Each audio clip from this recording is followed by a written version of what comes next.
ஒரு நிமிஷம் இரு.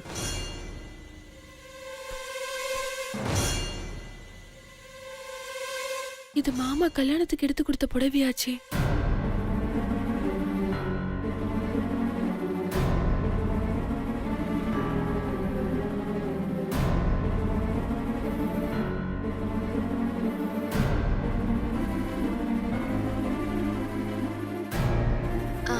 என்னென்ன என்னாச்சு? இல்ல, இந்த புடவை இது நீ எடுத்து கொடுத்ததானே? அதான்.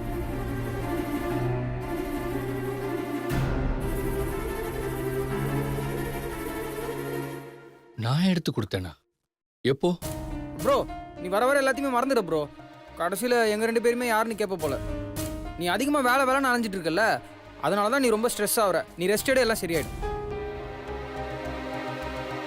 தார்னி உன் புடவைலாம் எடுத்துட்டு போய் ரூம்ல வை.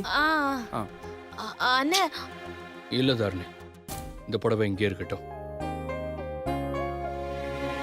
நீ மற்ற புடவைலாம் எடுத்துட்டு போய் உன் ரூம்ல வச்சுக்கோ. சரிண்ணே. போ ப்ரோ, நீ ரெஸ்ட் எடு ப்ரோ.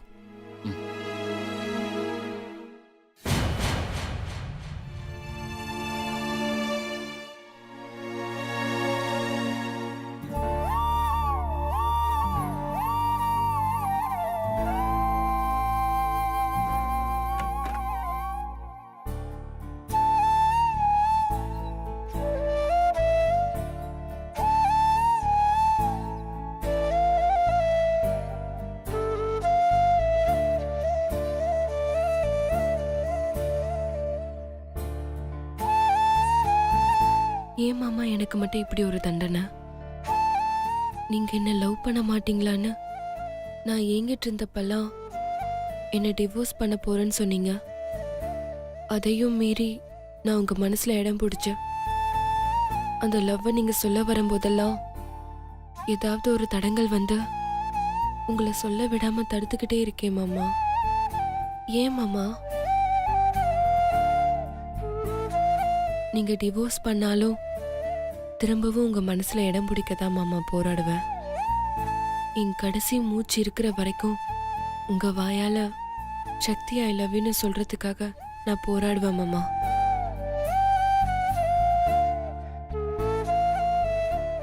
உங்க மனசுல நான் இருக்கேன்னு தெரியும் மாமா. ஆனா நீங்க உங்க அம்மாவோட சதியில மாட்டிக்கிட்டு சொல்ல முடியாம இத்தனை நாளா தவிச்சிட்டு இருந்தீங்க. இப்போ எல்லாம் கைகூடி வர நேரத்துல இப்படி எதுவுமே ஞாபகம் இல்லாம கிடக்குறீங்களே மாமா. இனிமே நான் எப்படி உங்களுக்கு என்ன ஞாபகப்படுத்தி உங்களோட சேர்ந்து வாழ போறேன்னு தெரியல மாமா.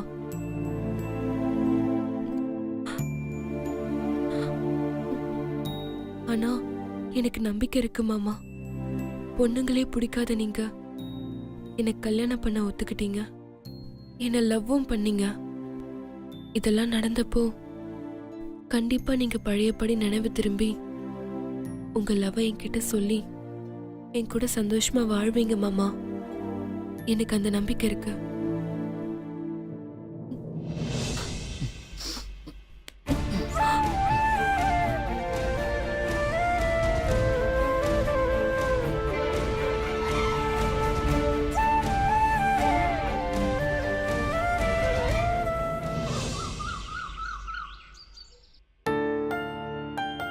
வாங்க ரன்பீர்.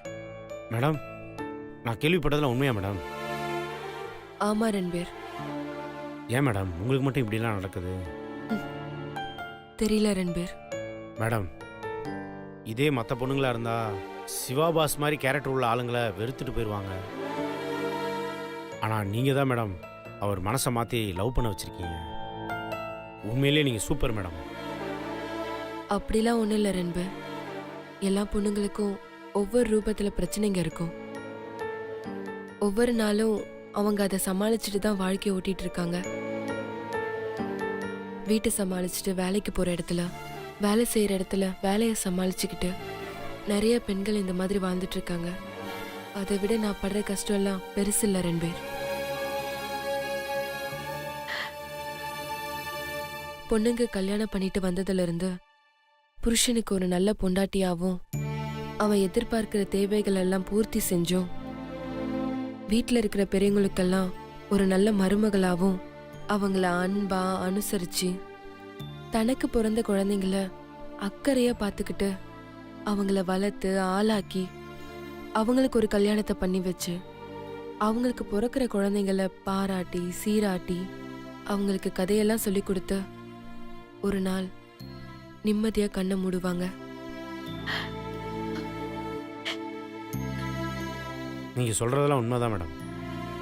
பொண்ணுங்களோட வாழ்க்கையே அடுத்தவங்களை சந்தோஷப்படுத்தி பார்த்தே முடிஞ்சு போயிடுது. சரிங்க மேடம், சிவாபாஸ் இப்போ உங்களை ஞாபகம் வச்சிருக்காரா இல்லையா?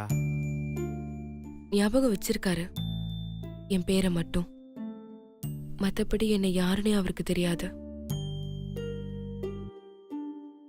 நாங்க முதல்ல சந்திச்சப்போ சண்டை போட்டதுல இருந்து ஆக்சிடென்ட் ஆனப்போ என்னை பார்த்த வரைக்கும் எதுவுமே அவருக்கு ஞாபகம் இல்லை. மொத்தத்துல அவர் சக்தின்ற பொண்ண கல்யாணம் பண்ணதே மறந்துட்டாரு. மேடம், அப்போ உங்கள் பேரை மட்டும் எப்படி மேடம் ஞாபகம் வச்சிருக்காரு? ஆக்சிடென்ட் ஆனப்போ என்கிட்ட லவ்வை சொல்லணும்னு துடிச்சிருக்காரு. அது அவரோட ஆழ் மனசுல பதிஞ்சிருச்சு. கண்ணை முழிச்சதும் எல்லாத்தையும் மறந்தவரு சக்தின்ற பொண்ணுக்கு லவ்வை சொல்லணுன்ற விஷயம் மட்டும் அவருக்குள்ள இருந்திருக்கு. இப்போ அவரு ஒரு புது மனுஷனா மாறி இருக்காரு. என் மேல இருக்கிற லவ்வை மட்டும் அவர் மனசுல சுமந்துக்கிட்டு. சக்தி, ரன்வீர் வாங்க கீழே போலாம். சக்தி, சக்தி. என்னக்கா? இல்ல, இதெல்லாம் உன் வீட்டுக்கார ட்ரெஸ்ஸானு பாரு. ஆமா, இதெல்லாம் எப்படி உன்கிட்ட வந்துச்சு? இல்ல, நான் கார்டன்ல தண்ணி ஊத்திட்டு இருந்தேன். மாடியில இருந்து இதெல்லாம் கீழே விழுந்தது. அதான் நான் எடுத்துட்டு வந்தேன். மாடியில இருந்து கீழே விழுந்துச்சா? ஆமா சக்தி.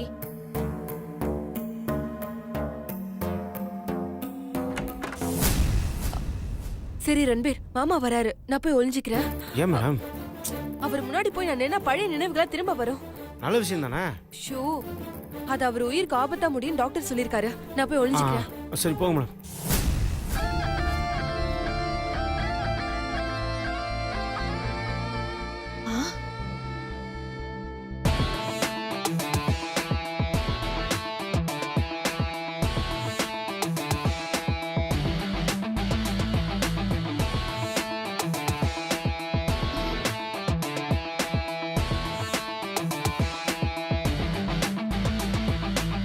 அது வந்துமா, நீ எங்க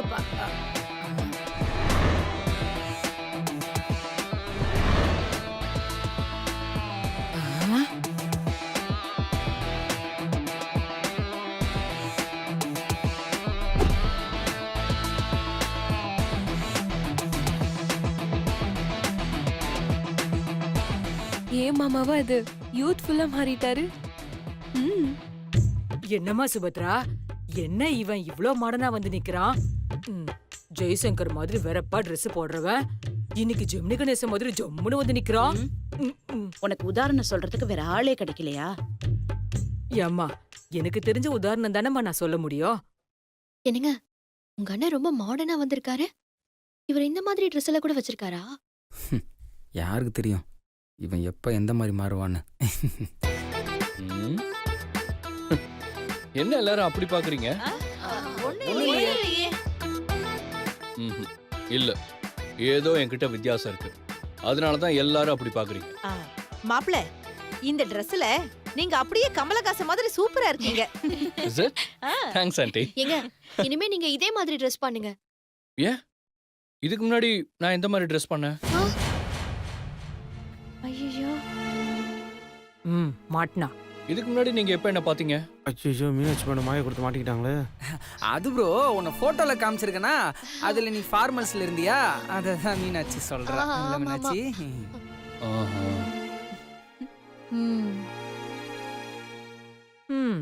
ஏங்க, உங்களோட Dress மாடியில இருந்து கீழே விழுந்துச்சு.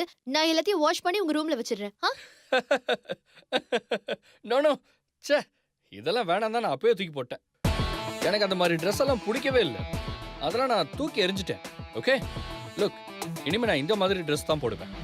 இப்போ கூட நான் காஸ்டியூம் பர்ச்சேஸ் பண்ண தான் போய்கிட்டு இருக்கேன்.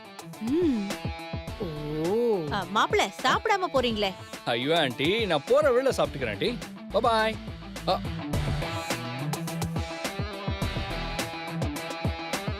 Who is this dirty guy? யாரு? நானா? நீயே தான். பாஸ், நான் ரன்பீர் பாஸ். பாஸா?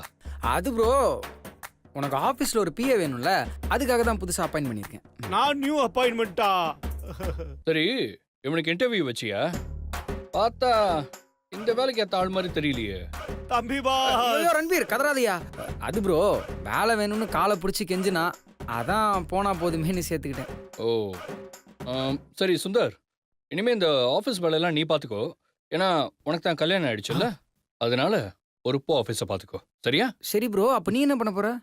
நான் சக்தியை தேடி கண்டுபிடிச்சு சக்தியை லவ் பண்ணி என் லவ் சக்தி கிட்ட சொல்லி என் சக்தியை கல்யாணம் பண்ணிக்க போறேன்.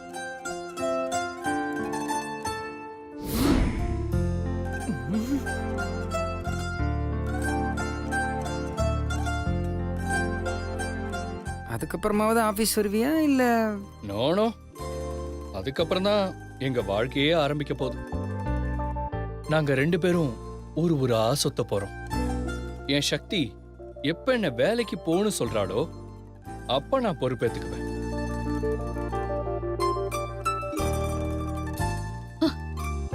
சுத்துவடா சுத்துவேன். அது வரைக்கும் நாங்க 2 பேரும் லவ் பேர்ட்ஸா ஊரை சுத்தி வந்துகிட்டே இருப்போம்.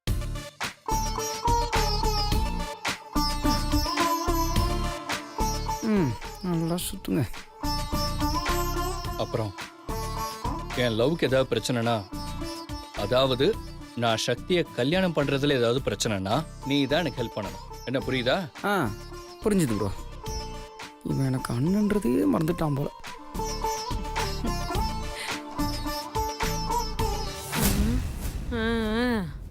அப்ப நானும் உங்க கூடயே வந்துட்டுமா? நீ எதுக்கு? உங்க பிஏவா நானும் உங்க கூடவே வரேன் பாஸ். உங்க பிரதர் உங்க கல்யாணத்துல ஏதாவது பிரச்சனைனா ஹெல்ப் பண்ணுவாரு. உங்க லவ்ல ஏதாவது பிரச்சனைனா நான் ஹெல்ப் பண்றேன் boss. I like your approach. Thank you boss. ஆமா பாஸ், நாம எப்போ பாசம்மாவை போய் பார்க்க போறோம்? அதுக்கு முன்னாடி நான் உனக்கு ஒரு இன்டர்வியூ வைக்கணுமே. கேளுங்க பாஸ், கேள்வி கணையில கேளுங்க. உன் பெயர்? Chilli question. Mister chilli question. ஐயோ பாஸ், என் பேர் அது இல்ல. கேள்வி சில்லியா இருக்குன்னு சொன்னேன். அப்போ கேட்ட கேள்விக்கு பதில் சொல்லு. என் பேரு ரன்பீர். சொந்த ஊரு? சென்னை. ஆமா, உனக்கு சென்னையை பத்தி என்ன தெரியும்? எல்லாம் தெரியும் பாஸ், என்ன வேணாலும் கேளுங்க.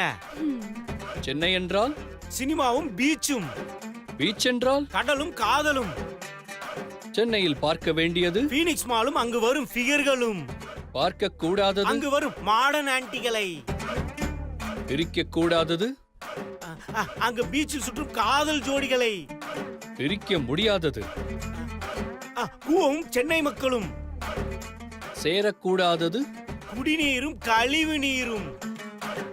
சேர வேண்டியது சிவாவும் சக்தியும்.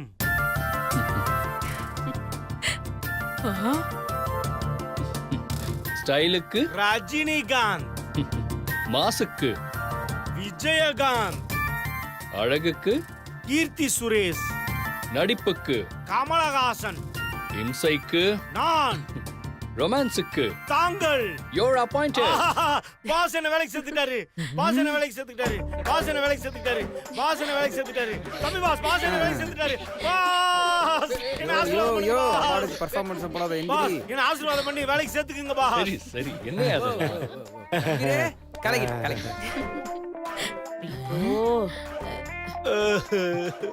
ஏன் ரன்பீர் கண் கலங்குற?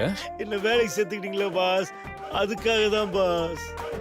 ஃபீல் பண்ணாத ரன்பீர், இனிமே தான் நீ தீயா வேலை செய்யணும். இருங்க பாஸ், நான் போய் தீப்பெட்டி எடுத்துட்டு வந்துடுறேன். ரன்பீர், பாஸ் நம்ம அடுத்த கட்ட பிளான் என்ன பாஸ்? நம்மளோட பிளான் சக்தியை கண்டுபிடிக்கணும். உள்ளதானே இருக்காங்க, கூப்பிட வேண்டியதானே? மாட்டினா சக்தி உள்ளதா இருக்கான்னு சொல்லிட்டான்.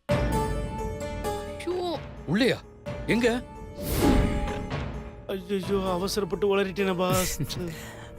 உள்ள எங்க இருக்காங்க? என்ன தம்பி பாஸ் பண்றது? ஒழுங்கா சமாளி, நான் உன்னை கொன்னே விடுவேன். இதோ இப்ப சமாளிக்கிறேன் தம்பி பாஸ். பாஸ், அங்க என்ன தேடிட்டு இருக்கீங்க? நீ தானே சொன்ன ரன்பீர் உள்ள இருக்காங்கன்னு. உள்ளன்னா வீட்டுக்குள்ள இல்ல பாஸ், உங்களுக்குள்ள. எனக்குள்ளேயா? ஆமா பாஸ், உங்க மனசுக்குள்ள, உங்க உள்ளத்துக்குள்ள, உங்க இதயத்துக்குள்ள.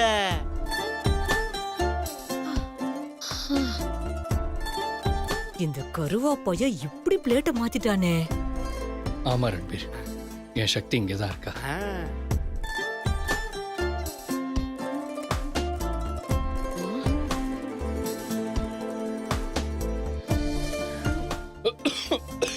என்னாச்சு பாஸ்? சக்தி என்ன நினைக்கிற ரன்பீர், அதான் பொறையிறது. சரி, சக்தி தேட போலாமா? பாஸ், ம், நீங்க போட்டிருக்க ட்ரெஸ் எல்லாம் புதுசா இருக்கு, ஆனா நீங்க பேசுற டயலாக்லாம் பழசா இருக்கு பாஸ். சரி அதை விடுங்க, தேட போறேன்னு சொன்னீங்களே, எங்க போய் தேட போறீங்க, எப்படி தேட போறீங்க? சென்னையில. ஆ, சென்னையா? சென்னைன்ற பேரை வச்சு ஊர் சின்னதுன்னு முடிவு பண்ணிட்டீங்களா பாஸ்? சென்னைன்றது பெரிய சிட்டி, அங்க உங்க சக்தியை எங்கன்னு போய் தேடுவீங்க? இப்ப தமிழ்நாட்டோட பாப்புலேஷன் என்ன? 6.79 crore சொச்சம். சென்னையில only 70 lakh சொச்சம். அதுல பெண்கள் எத்தனை பேர் இருப்பாங்க? என்ன ஒரு 35 lakh சொச்சம் இருப்பாங்க. அதுல 20ல இருந்து 22 வயசுக்குள்ள எத்தனை பொண்ணுங்க இருப்பாங்க? என்ன ஒரு 10,000 சொச்சம் இருப்பாங்க. ம், அந்த 10,000ல தான் என்னோட சக்தி இருப்பா. ஆ, ஆமா பாஸ். கண்டுபிடிக்கிறது ஈஸி, வா போலாம். ஓகே பாஸ், நீங்க உங்க சக்தி மரத்தை கண்டுபிடிங்க, நான் ஒரு சித்தி மரத்தை கண்டுபிடிக்கிறேன். வாங்க பாஸ் போலாம், கமான்.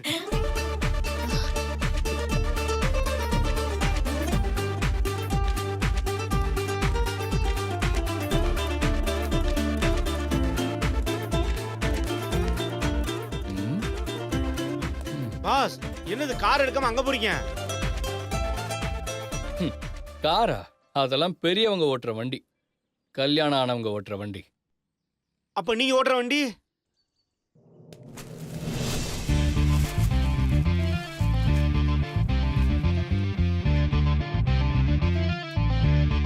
வாவ்.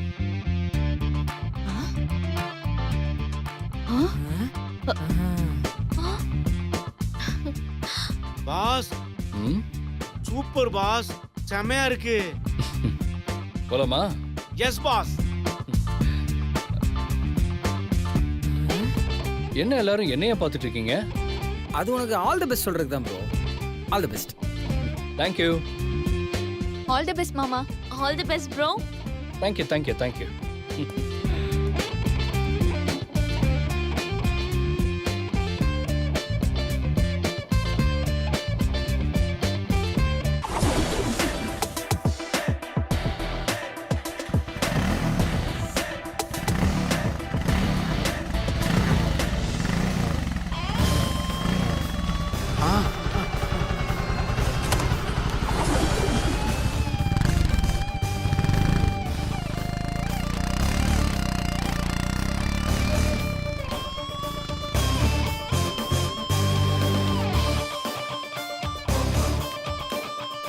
ஏய் சக்தி, ஏய் சக்தி, எங்க போற? மாமா என்ன லவ் பண்ண தானே போறாரு, அதை நான் பார்க்கணும் சுந்தர். ப்ளீஸ் என்ன தடுக்காதீங்க. ஆல் தி சரி பெஸ்ட். போயிட்டு. தேங்க்யூ.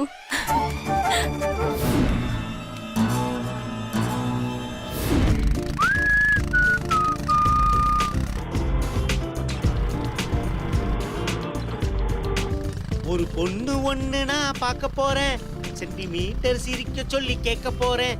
அவ சிரிச்சா சிரிப்புல 100 பேரு செத்து போறான். ஐயோ ஐயோ ஐயோ. பாப்பு பாபு பாப்பு. அண்ணா நிப்பாட்டுங்க. ஏன் பாஸ் வண்டி நிப்பாட்டீங்க? யார் அந்த பாப்பு? நம்ம ஜோ மேடம் பாஸ். ஜோ மேடமா? நான் இப்ப சக்தியை பார்க்க போயிட்டு இருக்கேன், நீ ஜோதிகாவை பத்தி பாடிட்டு இருக்கியா? ஒழுங்கா சக்தியை பத்தி பாடியா? பாஸ், சக்தின்ற பேர்ல இது வரைக்கும் எந்த பாட்டும் வரல பாஸ்.